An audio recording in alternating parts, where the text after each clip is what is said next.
ಅಷ್ಟಭುಜೆಯಾಗಿ ಬಂದು ದುಷ್ಟನಾದಂತಹ ಮಹಿಷಾಕ್ಯನನ್ನು ವಧಿಸಿ ನಾಕದ ಅಧಿಕಾರವನ್ನು ನಿಮಗೆ ಪುನರಪಿ ಅನುಗ್ರಹಿಸಿದ್ದೇನೆ. ಆ ಸಮಯದಲ್ಲಿ ನಿಮಗೊಂದು ಮಾತನ್ನು ಕೂಡ ಹೇಳಿದ್ದೆ.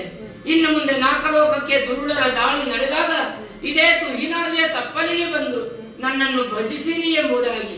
ಅದೇ ರೀತಿಯಲ್ಲಿ ಈಗ ಪುನರಪಿ ತುಹಿನಾದಿಯ ತಪ್ಪಲಿನಲ್ಲಿ ಆಪ್ತರಾಗಿ ನನ್ನನ್ನು ಭಜಿಸುತ್ತಾ ಇದ್ದೀರಲ್ಲ, ನಿಮಗೆ ಬಂದಂತಹ ಕಷ್ಟವಾದರೂ ಅದೇನೆಂಬುದನ್ನು ಅನುಹಿರಿ ಮಕ್ಕಳೇ.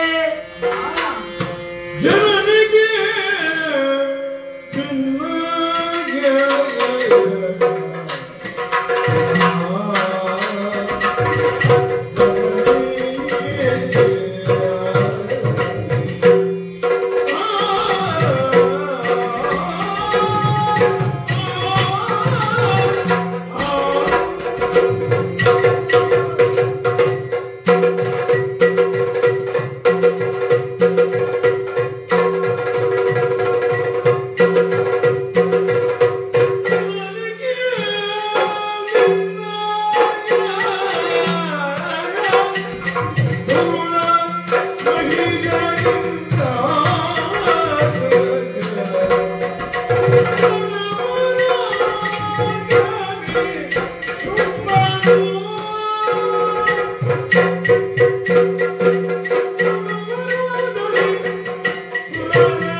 ದುಷ್ಟನಾದಂತಹ ಮಹಿಷಾಸುರನನ್ನು ವಧಿಸುವುದರ ಮೂಲಕವಾಗಿ ಮಹಿಷಮರ್ಧಿನಿಯಾದಿ ಪ್ರಕೃತ ಖಳರೀರುವರಿದ್ದಾರೆ. ಯಾರವರು? ಶುಂಭ ನಿಶುಂಭರೆನ್ನುವಂತಹ ದಾನವರಮ್ಮ.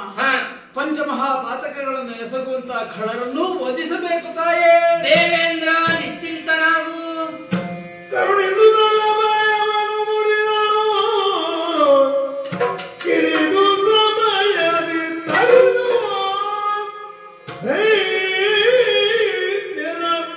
ನೆರವಿಯನು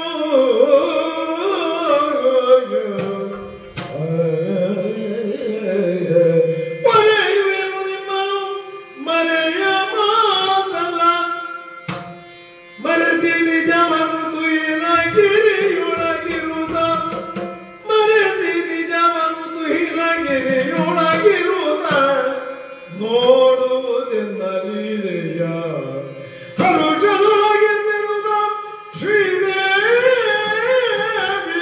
ನುಡಿದಳು.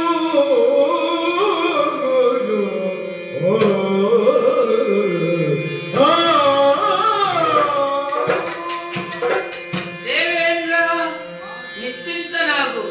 ಶುಂಭ ನಿಶುಂಭಾದ್ಯರು ಅವರೆಷ್ಟೇ ಬಲಿಷ್ಠರಾದರೂ ಕೂಡ ಕೆಲವೇ ಸಮಯಗಳಲ್ಲಿ ಅವರನ್ನು ಕೊಂದು ನಾಕದ ಅಧಿಕಾರವನ್ನು ಪುನರಪಿ ನಿಮಗೆ ಅನುಗ್ರಹಿಸುತ್ತೇನೆ.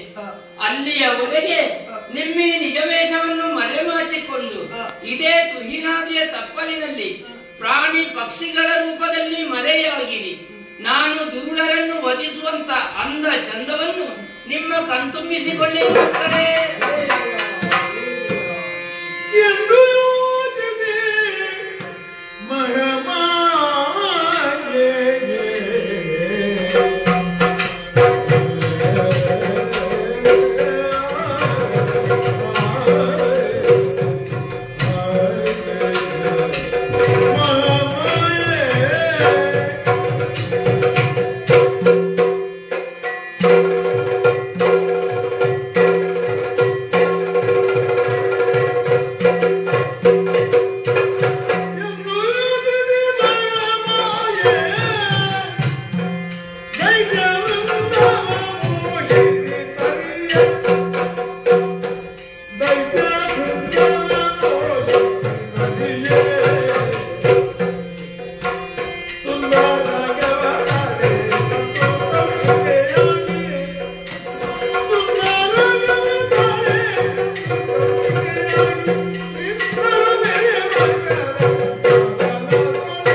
ಹಾಗೆಂದು ನನ್ನೇ ನಿಜವೇಷದಿಂದ ದುರುಳರ ಎದುರಿಗೆ ಹೋದೆ ಎಂದಾದ್ರೆ ಖಂಡಿತವಾಗಿ ಅವರು ನನ್ನ ಕೈಗೆ ಸಿಗುವುದಿಲ್ಲ.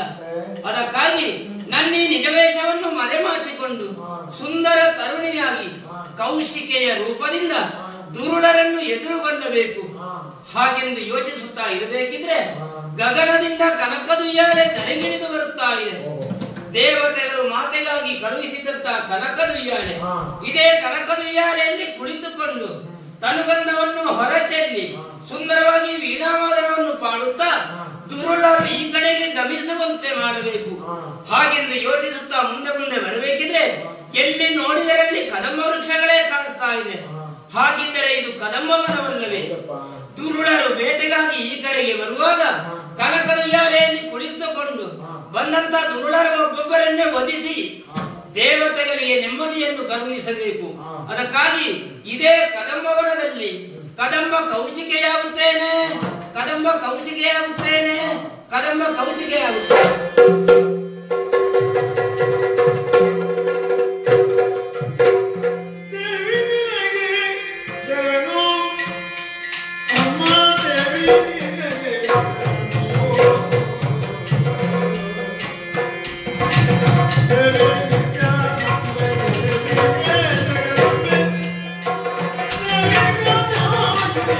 Oh